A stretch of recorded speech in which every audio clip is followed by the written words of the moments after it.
நீ 100 கோடி ரூபாய் சபை கட்டினா நீ தான் போய் எங்கேயாவது அண்டைக்கு வெட்டணும், நீ தான் போய் எங்கன்னா வேலை செய்யணும். யாருடைய பணத்தை கேட்டுன்னு உட்காந்துன்னு கிடக்குற நீ? 100 கோடி ரூபாய் சபையை கட்ட சொல்லி ஆண்டு எதனா கேட்டார் அவங்ககிட்ட? மக்கள்கிட்ட என்னத்துக்கு நீ போய் கவுண்டர் போடுற?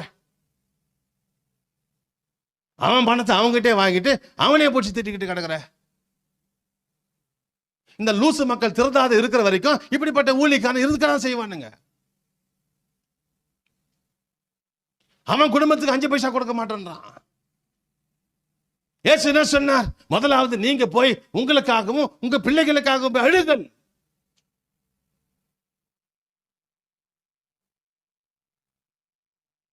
பணத்துக்காக ஊழியம் செய்யற ஊழியக்காரன் கிடையாது. ஆமே, பணத்தை செலவழிச்சு செய்யறவன் தான் ஊழியக்காரன். ஆமேன்.